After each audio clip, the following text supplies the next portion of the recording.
بسم اللہ الرحمن الرحیم۔ عزیز طلبہ، ہمارا آج کا سبق ہے زکوٰۃ کے مصارف یا زکوٰۃ کے مستحقین۔ مصارف مصرف کی جمع ہے۔ مصرف صرف سے بنا ہے۔ صرف کا مطلب ہے خرچ کرنا۔ مصرف خرچ کرنے کی جگہ، مصارف خرچ کرنے کی جگہیں۔ مستحقین جو ہے، مستحق کی جمع ہے۔ مستحق استحقاق سے بنا ہے۔ استحقاق حق سے ہے۔ استحقاق کا مطلب حق رکھنا، مستحق کا مطلب حق رکھنے والا، مستحقین کا مطلب حق رکھنے والے۔ تو زکوٰۃ خرچ کرنے کی جگہیں یا زکوٰۃ لینے کے حقدار لوگ، یہ ہمارا آج کا ٹاپک ہے۔ قرآن کریم سورۃ التوبہ آیت نمبر 60 میں اللہ تبارک و تعالیٰ ارشاد فرماتے ہیں انما الصدقات، کہ بے شک صدقات تو دراصل حق ہے، للفقراء فقیروں کا، والمساکین اور مسکینوں کا، والعاملین علیہا اور ان اہلکاروں کا جو صدقات کی وصولی پر مقرر ہوتے ہیں، والمؤلفۃ قلوبہم اور ان کا جن کی دلداری مقصود ہے، وفی الرقاب نیز غلاموں کو آزاد کرانے میں، والغارمین اور قرض داروں کے قرضے ادا کرنے میں، وفی سبیل اللہ اور اللہ کے راستے میں، وابن السبیل اور مسافروں کی مدد میں زکوٰۃ کو خرچ کیا جا سکتا ہے۔ فریضۃ من اللہ، یہ ایک فریضہ ہے اللہ کی طرف سے، واللہ علیم الحکیم، اور اللہ علم اور حکمت کا مالک ہے۔ یہ آیت ہے جو بنیاد کی حیثیت رکھتی ہے مصارف زکوٰۃ کی پہچان میں۔ اس کی کچھ وضاحت ہم مزید دیکھتے ہیں۔ اس آیت سے معلوم ہونے والے جو مصارف ہیں ان میں پہلے نمبر پہ فقراء ہیں۔ فقراء فقیر کی جمع ہے۔ فقیر کا مطلب ایسا آدمی جس کے پاس کچھ تھوڑا بہت مال ہے لیکن نصاب کی مقدار کو نہیں پہنچتا، یعنی بنیادی ضروریات زندگی اس کے پاس دستیاب نہیں ہے۔ فقراء کا مطلب ہوگا ضروریات زندگی سے محروم لوگ، ان کو زکوٰۃ دی جا سکتی ہے۔ نمبر 2 مساکین۔ مساکین مسکین کی جمع ہے۔ مسکین کا مطلب ہے وہ آدمی جس کے پاس کچھ بھی نہیں ہے، اس لیے میں نے اس کے ساتھ لکھا ہے خالی ہاتھ لوگ، ان کو بھی زکوٰۃ دی جا سکتی ہے۔ یعنی جن کے پاس کچھ بھی نہ ہو ان کو بھی دی جا سکتی ہے، جن کے پاس کچھ ہو لیکن تھوڑا ہو، نصاب کے برابر نہ ہو، ان کو بھی دی جا سکتی ہے۔ نمبر 3 محکمہ زکوٰۃ کی تنخواہیں، یعنی جو لوگ زکوٰۃ کی وصولی اور اس کی ڈسٹریبیوشن کے انتظام پہ مقرر ہیں، ظاہر ہے وہ اپنا اور کوئی کام نہیں کر سکتے، تو ان کی تنخواہیں وہ زکوٰۃ فنڈ میں سے ادا کی جا سکتی ہیں۔ یہ تیسرا مصرف ہے۔ نمبر 4 نو مسلموں کی تالیف قلب، ایسے لوگ جو مسلمان ہوئے ہیں نئے اور ان کو مالی طور پہ سہارے کی ضرورت ہے، تو ان کی مدد کی جا سکتی ہے زکوٰۃ کے فنڈ میں سے، زکوٰۃ کے مال میں سے۔ یہ چوتھا مصرف ہے۔ پانچواں مصرف غلاموں اور قیدیوں کی آزادی، یعنی جو غلام ہیں، غلام اب تو غلامی کا کلچر نہیں ہے، جب غلام ہوا کرتے تھے تو بعض غلاموں کے ساتھ ان کی آقا کا معاہدہ ہو جاتا تھا کہ آقا غلام کو کہہ دیتا تھا کہ تو اتنا مال جمع کر کے مجھے دے دے تو آزاد ہے۔ آقا کا غلام کے ساتھ یہ جو معاہدہ ہوتا تھا اس کو عقد کتابت کہتے تھے، اور وہ غلام جس کے ساتھ ایسا معاہدہ ہو جاتا تھا اس کو مکاتب کہتے تھے۔ تو وہ جس مال پہ معاہدہ ہوتا تھا اس مال کو بدلے کتابت کہا جاتا تھا۔ تو ایسا غلام جس کے ساتھ آقا نے عقد کتابت کیا ہے اور اس غلام کے پاس کچھ نہیں ہے عقد بدلے کتابت ادا کرنے کے لیے، تو بدلے کتابت ادا کرنے کے لیے اس کی مدد زکوٰۃ کے مال میں سے کی جا سکتی ہے کہ وہ اپنا طے شدہ مال وہ آقا کو ادا کر کے آزاد ہو جائے۔ تو غلاموں کی آزادی میں آج کل غلاموں کا کلچر نہیں ہے۔ آج کل یہ مصرف جو ہے اس کو یہ سمجھیں کہ یہ قیدی جو ہیں، جیلوں میں جو قید ہیں، ان کی آزادی جو ہے اس کے لیے بھی یہ استعمال کیا جا سکتا ہے زکوٰۃ کا فنڈ۔ وہ کیسے کہ بعض دفعہ ایسا ہوتا ہے کہ قیدی لوگ، ان میں سے بعض قیدی ایسے ہوتے ہیں جن کی سزا ایسی ہوتی ہے کہ اتنا جرمانہ یا اتنی قید، تو جرمانہ ادا نہ کر سکنے کی وجہ سے وہ قید میں ہوتے ہیں۔ تو ایسے قیدیوں کے جرمانے کی ادائیگی کے لیے ان کی مدد کی جا سکتی ہے کہ وہ زکوٰۃ کی جو مدد ان کی ہو اس کے ذریعے وہ اپنا جرمانہ ادا کریں اور قید سے نجات پائیں۔ اس کے یہ جو آیت میں فرمایا گیا وہ پھر رقاب گردنیں چھڑانے میں، غلام کی گردن بھی ظاہر ہے آزاد نہیں ہے، قیدی کی گردن آزاد نہیں ہے، تو ان کی آزادی کے لیے زکوٰۃ فنڈ کو استعمال کیا جا سکتا ہے۔ یہ 5واں مصرف ہے۔ 6واں مصرف مقروض لوگ، ایسے لوگ جن پر قرض ہے اور ان کے پاس اتنا کچھ نہیں ہے کہ وہ قرض ادا کر سکیں۔ ایسا نہیں جیسا کہ آج کل سرمایہ دار لوگ، ایک سرمایہ دار آدمی ہے، اس کے جو اثاثے ہیں وہ 20-25 کروڑ کے اثاثے ہیں اس کے، تو وہ 2-4 کروڑ روپیہ قرض لے لے، تو اب وہ قرض اس نے لیے ہے کاروبار کے لیے، کاروبار بڑھانے کے لیے، اور اس قرض سے زیادہ کئی گنا زیادہ اس کے اثاثے موجود ہیں۔ وہ قرض ادا نہیں کر رہا بلکہ اس قرض کو استعمال کر رہا ہے، اسے کئی گنا جنریٹ کر کے پھر وہ قرض واپس کرے گا۔ تو اب وہ جو سرمایہ دار ہے وہ یہ کہے کہ میں نے چونکہ قرض لیا ہوا ہے لہذا مجھے زکوٰۃ کا مال لگتا ہے، یہ زکوٰۃ کے پیسے مجھے لگتے ہیں، یہ نہیں ہے، بلکہ زکوٰۃ کے پیسوں سے اس کی مدد نہیں کی جا سکتی، اس لیے کہ اس کے اوپر جو قرض ہے اس سے کئی گنا زیادہ اس کے پاس اثاثے موجود ہیں۔ مقروض لوگوں سے مراد ایسے لوگ ہیں جن پر قرض ہے اور اس قرض کے ادا کرنے کے لیے ان کے پاس کوئی اثاثہ، کوئی مال نہیں ہے۔ 7واں جو ہے یہ سمجھیں کہ مصرف مجاہدین، مبلغین اور طلباء، آیت پہ فرمایا گیا وفی سبیل اللہ، اللہ کی راہ میں، یعنی اللہ کی راہ میں جو لگے ہوئے لوگ ہیں جن کا فل ٹائم جاب وہ دین کا کام ہے، جیسے مجاہدین ہیں، مبلغین ہیں، طلباء علوم دینیہ ہیں کہ وہ دین کے کام کی مصروفیت کی وجہ سے اپنے کچھ کمانے کی سرگرمی نہیں کر سکتے، ایسے لوگوں کے ساتھ تعاون بھی زکوٰۃ کے فنڈ میں سے کیا جا سکتا ہے۔ یہ 7واں مصرف ہے وفی سبیل اللہ۔ 8واں مصرف وابن السبیل، ابن السبیل، سبیل کا مطلب راستہ، ابن کا مطلب بیٹا، ابن السبیل راستے کا بیٹا، کیا مطلب؟ مسافرہ۔ تو مسافر آدمی جو ہے اس کی مدد بھی زکوٰۃ فنڈ میں سے کی جا سکتی ہے، اگرچہ اس کے گھر پہ اس کے پاس مال موجود ہے لیکن یہ سفر میں ضرورت مند ہے اور اس کے پاس کوئی ایسا ذریعہ نہیں کہ وہ مال منگوا سکے، پھر ایسے آدمی کی مدد زکوٰۃ فنڈ میں سے کی جا سکتی ہے۔ لیکن آج کل سفر میں جو سہولتیں ہوتی ہیں، اگر وہ سہولتیں کسی کے پاس ہیں، مثال کے طور پہ کوئی مسافر ہے، گھر سے دور ہے لیکن شہر میں ہے اور اس کے پاس ATM کارڈ موجود ہے، بینک کے اندر لاکھوں روپیہ اس کا پڑا ہے، وہ ہر وقت اس کی ایکسیس اور رسائی میں ہے، تو ایسا مسافر جو ہے اس کو نماز قصر وغیرہ کی تو اجازت ہوگی، روزہ قضا کرنے کی اجازت ہوگی، لیکن زکوٰۃ کی فنڈ میں سے اس کی مدد نہیں کی جا سکتی۔ زکوٰۃ فنڈ میں سے ایسے مسافر کی مدد کی جا سکتی ہے جو سفر میں ضرورت مند ہے اور اپنے مال تک اس کی رسائی حالت سفر میں نہیں ہے۔ یہ 8 مصارف ہیں، یہ 8 طبقات ہیں، یہ 8 قسم کی جگہیں ہیں جہاں پہ زکوٰۃ یا صدقات کا جو فنڈ ہے وہ خرچ کیا جا سکتا ہے۔ زکوٰۃ کا نصاب کیا ہے؟ ہم نے پڑھا نا، فقیر وہ ہے جس کے پاس مال ہو لیکن نصاب سے کم ہو۔ اب سوال یہ پیدا ہوتا ہے زکوٰۃ کا نصاب کیا ہے؟ وہ مخصوص مقدار مال کی جس کے ہوتے ہوئے آدمی پر زکوٰۃ فرض ہوتی ہے اور اس کے لیے زکوٰۃ لینا جائز نہیں ہوتا، اس کو زکوٰۃ کا نصاب کہتے ہیں۔ وہ کیا ہے؟ اس سے پہلے، نصاب سے پہلے یہ سمجھ لیں کہ اموال زکوٰۃ کیا ہے۔ اموال زکوٰۃ 4 چیزیں ہیں: سونا، چاندی، نمبر 3 سامان تجارت، نمبر 4 نقدی۔ سونا اگر کسی کے پاس ہے، صرف سونا، چاندی نہیں ہے، روپیہ پیسہ نہیں ہے، سامان تجارت نہیں ہے، صرف سونا ہے، تو اس کا نصاب 7.5 تولے ہے۔ 7.5 تولے سونا اگر کسی کے پاس ہوگا تو اس پر زکوٰۃ فرض ہوگی، اور اگر 7.5 تولے سے تھوڑا سا بھی کم ہے تو اس پر زکوٰۃ فرض نہیں ہوگی۔ لیکن یہ کب ہے؟ اس وقت جب اس کے پاس باقی تینوں چیزوں میں سے چاندی، روپیہ پیسہ اور سامان تجارت، ان باقی تینوں چیزوں میں سے کوئی چیز بھی اس کے پاس نہ ہو تو پھر سونا 7.5 تولے ان پہ زکوٰۃ فرض ہوگی۔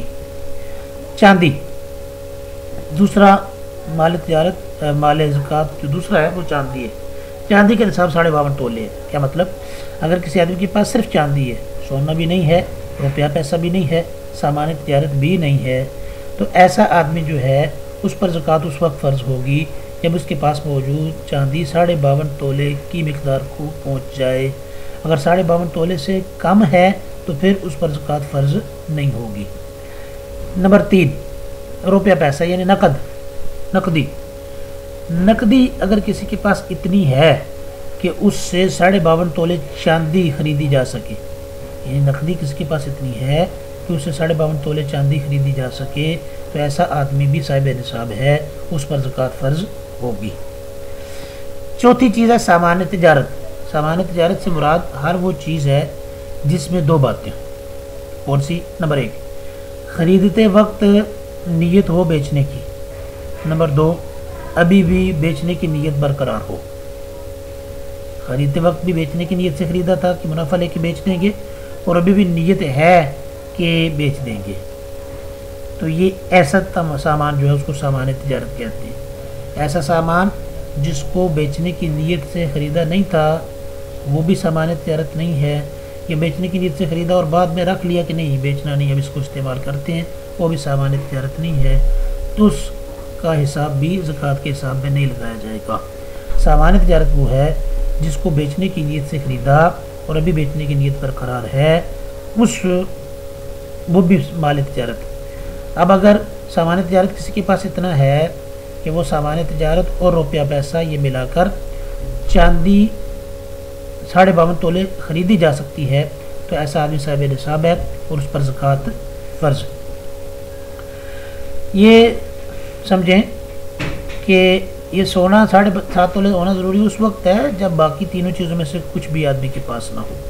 چاندی 52.5 تولے ہونا ضروری اس وقت ہے جب باقی تینوں چیزوں میں سے کچھ بھی اس کے پاس نہ ہو۔ لیکن اگر سونا ہے ساتھ کچھ بھی تھوڑا بہت بھی نقد پڑا ہوا ہے تو پھر سونے کے وزن کا حساب نہیں ہوگا، پھر قیمت کا حساب ہوگا۔ اگر کسی کے پاس اتنا سونا ہے جس سے 52.5 تولے چاندی کی قیمت بن جاتی ہے تو پھر اس پر زکوٰۃ لازم ہوگی۔ چاندی میں 52.5 تولے ہونا اس وقت ضروری ہے جب باقی تینوں چیزوں میں سے کچھ بھی پاس نہ ہو۔ لیکن اگر کسی کے پاس 40 تولے مثال کے طور پہ چاندی ہے اور تھوڑی بھی نقد اتنی ہیں کہ اس نقد سے باقی 52.5 تولے چاندی خریدی جا سکے، تو یہ چاندی اور نقد ملا کے چاندی کا نصاب بن جاتا ہے۔ تو اب نچوڑ کیا نکلے گا؟ نچوڑ یہ نکلے گا کہ آپ اپنے پاس جتنا سونا ہے اس کی مقدار لکھیں اور بازار سے اس کی قیمت لگوا کے اس کے سامنے لکھ لیں۔ نمبر 2، آپ کے پاس اگر کوئی چاندی ہے جتنی بھی ہے اس کی مقدار لکھیں اور بازار سے اس کی قیمت لگوا کے اس کے سامنے لکھ لیں۔ نمبر 3، آپ کے پاس جتنا نقد ہے پاس ہے یا بینک میں ہے اس سارے نقد کا حساب لگائیں، جتنی بھی مقدار بنتی ہے تیسرے نمبر پہ باقی 2 چیزوں کے نیچے لکھ لیں۔ نمبر 4، آپ کے پاس کوئی بھی ایسی چیز جو آپ نے بیچنے کی نیت سے خریدی تھی اور بھی بیچنے کی نیت ہے، دکان کا سامان ہے یا کوئی پلاٹ ہے یا کوئی ایسی چیز ہے جس کا آپ کاروبار کرتے ہیں، وہ اس کی موجودہ قیمت لگوا کے وہ لکھ لیں۔ دکان کا سامان جو ہے اس کی 3 قسم کی قیمتیں لگتی ہیں، ایک پرچون کی قیمت جس قیمت میں ہم بیچتے ہیں آگے ریٹیل، دوسری تھوک کی قیمت یعنی ہول سیل کہ اگر کسی کو زیادہ مقدار میں دیا جائے تو ہول سیل ریٹ کیا ہوگا، تیسری ہے لم سم یعنی پوری دکان کے اندر جتنا بھی اس وقت سامان ہے یہ سارا اکٹھا اگر کوئی لے لے تو میں کتنے میں دے دوں گا۔ پرچون ریٹ سب سے زیادہ ہوتا ہے، ہول سیل اس سے ذرا کم ہوتا ہے اور لم سم ریٹ اس سے بھی کم ہوتا ہے۔ تو اب علماء اس کی اجازت تو دیتے ہیں کہ دکان کے سامان کا سارا حساب اکٹھا اگر لگایا جائے تو وہ کتنے کا بنے گا اس حساب سے آدمی وہ زکوٰۃ ادا کر دے، یہ کافی ہے۔ لیکن ضروری ہے بہرحال سامان تجارت کی زکوٰۃ نکالنا بھی۔ تو یہ 4 چیزیں آپ نے لکھ لی۔ نمبر 1 سونا، اس کی موجودہ قیمت بازار میں جو ہے، چاندی اس کی موجودہ قیمت جو بازار میں ہے۔ نمبر 3 نقد پاس اور بینک میں سارے ملا کے۔ نمبر 4 سامان تجارت کی جو موجودہ قیمت ہے وہ۔ یہ چاروں چیزیں آپ نے لکھی اور لکھ کے ان کو جمع کر لیا۔ ان کو جمع کرنے کے بعد اگر آپ نے کسی کا کوئی قرضہ دینا ہے تو اس کو اس میں سے تفریق کر دیں، اس میں سے مائنس کر دیں۔ اس کو مائنس کرنے کے بعد اب اگر کسی سے آپ نے قرضہ لینا ہے، کسی سے آپ نے قرضہ لینا ہے، کسی کو دیا ہوا ہے قرضہ، تو وہ اس میں جمع کر دیں۔ یعنی صرف جو ہم نے قرضہ لیا ہوا ہے صرف وہی قابل لحاظ نہیں ہے نا کہ جی میں نے تو قرضہ لیا ہوا ہے، نہیں، اگر کسی کو قرضہ دیا ہوا ہے تو اس کو جمع بھی کرنا ہے، اس میں سارا جو اینڈ پہ جواب نکلے گا، اگر وہ اتنی قیمت ہو، اتنے پیسے ہوں کہ اس سے 52.5 تولے چاندی خریدی جا سکتی ہو، پیسہ آدمی صاحب نصاب ہے، اس کو چاہیے کہ جس دن اس نے حساب کیا اور اس کے پاس یہ رقم یعنی اتنی مالیت جمع ہو گئی، معلوم کرے کہ اسلامی مہینے کی تاریخ آج کیا ہے، وہ اسلامی مہینے کی تاریخ کو لکھ لے، ضروری نہیں کہ رمضان ہی ہو، جو بھی تھی، جس دن بھی اس کے پاس اتنی مالیت جمع ہوگی، مثال کے طور پہ رجب ہو سکتا ہے، شعبان ہو سکتا ہے، محرم ہو سکتا ہے، کوئی بھی جو تاریخ ہے اس کی تاریخ، مثال کے طور پہ یکم محرم کو اس کے پاس اتنا مال جمع ہو گیا، اب یہ اگلی یکم محرم کو دوبارہ اسی طرح حساب کرے گا، اگر دوبارہ اگلی یکم محرم کو بھی حساب کرنے سے اس کے پاس نصاب کے برابر مالیت بن جاتی ہے، تو اب ایک سال پہلے اس پر زکوٰۃ فرض ہوئی تھی، اب اگلے سال گزرنے کے بعد اسی تاریخ کو جب حساب لگایا پھر بھی نصاب ہے، تو اس وقت جتنا نصاب اس کے پاس موجود ہے، جتنا مال موجود ہے، اس کو 40 پہ تقسیم کر کے جو جواب آئے گا وہ زکوٰۃ کی رقم ہے، وہ اس نے اسی وقت نکالنی۔ تو درمیان میں مال کم ہوتا رہا، بڑھتا رہا، اس کا کوئی اعتبار نہیں ہے، سال مال پہ گزرنا ضروری ہے، بحیثیت مجموعی، سال کے دوران کم بھی ہو گیا تو کوئی حرج کی بات نہیں ہے۔ تو یہ نصاب کے بارے میں کچھ باتیں تھیں۔ اب ادائیگی زکوٰۃ کے چند اصول، چند بنیادی باتیں جو زکوٰۃ کے حوالے سے معلوم ہونا ضروری ہے۔ نمبر 1، زکوٰۃ صرف مسلمان پر فرض ہوتی ہے، غیر مسلم پر زکوٰۃ فرض نہیں۔ اسلامی حکومت میں اپنی جان و مال کا تحفظ پا کے جو کافر رہتے ہیں ان کو ذمی کہا جاتا ہے، ان ذمیوں سے جزیہ وصول کیا جاتا ہے، ان کی جان و مال کے تحفظ کے لیے ان سے جو سالانہ ٹیکس لیا جاتا ہے اس کو جزیہ کہتے ہیں۔ زکوٰۃ صرف مسلمانوں سے لی جائے گی، غیر مسلم جو اسلامی حکومت میں رہتے ہیں ان سے زکوٰۃ نہیں، ان سے جزیہ وصول کیا جائے گا۔ تو یہ تو پہلی چیز ہوگی۔ دوسری بات، آدمی صاحب نصاب تو اسی وقت ہو گیا جب اس نے حساب کیا اور اس کے پاس نصاب زکوٰۃ پایا گیا، صاحب نصاب تو اسی وقت ہو گیا، لیکن وہ تاریخ اس نے لکھنی ہے۔ اس کے بعد پورا اسلامی سال جب گزرے گا، اگلے سال پھر حساب کرے گا، اس وقت اگر دوبارہ وہ صاحب نصاب ہوا تو اب اس پر زکوٰۃ کی ادائیگی فرض ہے، یعنی فرض آج ہو گئی، سال بعد اس کی ادائیگی ضروری ہے۔ کتنی ادائیگی؟ سال بعد جتنا مال تھا اس کا 40واں حصہ۔ تو یہ اسلامی سال گزرنا زکوٰۃ کی ادائیگی فرض ہونے کے لیے شرط ہے۔ تیسری بات، زکوٰۃ اپنے اصول اور فروع کو نہیں دی جا سکتی۔ اصول یعنی اپنی جڑیں، فروع یعنی اپنی شاخیں۔ اصول یعنی جڑیں، کیا مطلب؟ اپنے ماں باپ، دادا دادی، نانا نانی، اسی طرح اوپر تک، ان کو زکوٰۃ نہیں دی جا سکتی۔ یہ اتنے قریبی رشتہ دار ہیں کہ ان کا حق ہے کہ آدمی اپنے صاف مال میں سے ان کے ساتھ تعاون کرے، ان کی مدد کرے، مال کا میل ان کو نہ دے۔ فروع یعنی اپنی شاخیں، بیٹا بیٹی، پوتا پوتی، نواسا نواسی، یہ آدمی کے فروع ہیں، ان کو بھی زکوٰۃ ادا نہیں دی جا سکتی، ان کا بھی اپنے صاف مال میں سے ان کے ساتھ تعاون کرنا ضروری ہے۔ ایک تو یہ وجہ بھی ہے کہ یہ زیادہ حقدار ہیں کہ ان کا ساتھ تعاون جو ہے وہ مال کے میل سے نہ کیا جائے بلکہ صاف مال سے کیا جائے۔ دوسری بات یہ بھی ہے کہ اگر اصول یا فروع کو زکوٰۃ دینے کی اجازت ہوتی تو ہر بندہ اپنی زکوٰۃ اپنے گھر میں دے دیتا، باہر کسی کو دیتا ہی نہ، تو اس لیے اصول و فروع کو زکوٰۃ نہیں دی جا سکتی۔ لیکن ان کے علاوہ جو دوسرے ضرورت مند رشتہ دار ہیں وہ عام مستحقین سے زیادہ حقدار ہیں۔ کیا مطلب؟ کہ اپنے اصول و فروع کو تو نہیں دے سکتے، لیکن ایسے رشتہ دار جو آپ کے اصول و فروع نہیں ہیں لیکن وہ مستحق ہیں، زکوٰۃ کے مستحق ہیں، کیا مطلب؟ یہ نصاب نہیں ہے وہ، تو اب ان کو دینا یہ عام لوگوں کو دینے سے زیادہ ثواب ہے۔ ہم لوگوں کو دینے میں تو ایک ہی ثواب ہوگا نا، زکوٰۃ دینے کا ثواب، لیکن رشتہ داروں کو دینے میں ڈبل ثواب ہے، زکوٰۃ دینے کا ثواب 1 اور صلہ رحمی کا ثواب 2۔ تو یہ تیسری بات ہوگی کہ زکوٰۃ ان کو نہیں دی جا سکتی اور کون زیادہ حقدار ہے۔ چوتھی بات، عام حالات میں کسی علاقے کی زکوٰۃ اسی علاقے کے مستحقین پر تقسیم ہونی چاہیے۔ مثال کے طور پہ گجرات کے لوگوں کے مال میں سے زکوٰۃ اگر حکومت جمع کرتی ہے تو اصول یہ ہے کہ گجرات ہی کی جو ضرورت مند ہیں انہی پر یہ تقسیم کی جائے، لیکن کسی دوسری جگہ زیادہ ضرورت ہونے کی صورت میں اس کے خلاف بھی کیا جا سکتا ہے۔ کسی جگہ سیلاب آ گیا، کسی جگہ زلزلہ آ گیا، کسی جگہ کوئی اور ناگہانی آفت آ گئی تو وہاں کے لوگوں کی امداد یہاں کے مال میں سے کی جا سکتی ہے۔ اسی طرح یہ ایسا بھی ہوتا ہے کہ بعض دفعہ کوئی علاقہ ہے، وہ علاقہ وائز لوگ جو ہیں وہ زیادہ تر مالدار ہیں، ادھر مستحقین کم ہیں، اور کوئی دوسرا علاقہ ہے وہاں پہ زیادہ تر لوگ غریب ہیں، تو پھر بھی کوئی حرج نہیں ہے وہاں پہ غریبوں کی مدد کے لیے ایک امیر علاقے کی زکوٰۃ اگر بھیج دی جائے تو اس میں حرج کی بات نہیں ہے۔ عام حالات میں اسی علاقے پہ تقسیم ہونی چاہیے، خصوصی حالات کی بات دوسری ہے۔ جیسے انگلینڈ کے لوگ وہ زیادہ تر آسودہ حال ہوتے ہیں اور ان کا ہاتھ تھوڑا کھلا ہوتا ہے، تو ہمارے یہاں پہ زیادہ تر لوگ غریب ہوتے ہیں، تو وہ اپنی زکوٰۃ یہاں پہ اپنے رشتہ داروں کے پاس بھیج دیتے ہیں کہ وہاں پہ غریب لوگوں میں دے دیجیے۔ وجہ کیا ہے کہ یہاں پہ غریب خاصے ہوتے ہیں، تو اس میں کوئی حرج کی بات نہیں ہے، عام حالات میں اسی علاقے میں تقسیم کرنی چاہیے۔ یہ چوتھی بات تھی۔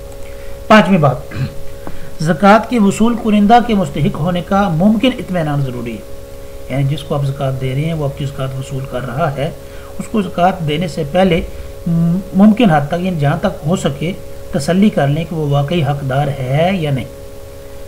تو اگر آپ لاپرواہی سے ایسی زکوٰۃ کسی کو بھی دے دیتے ہیں بغیر کوئی تھوڑے سا بھی اندازہ لگائے یا تھوڑی سی بھی تسلی کیے بغیر، تو اگر وہ مستحق نہیں ہے تو آپ کی یہ زکوٰۃ پھر اس کا ادائیگی جو ہے وہ مشکوک ہو جاتی ہے۔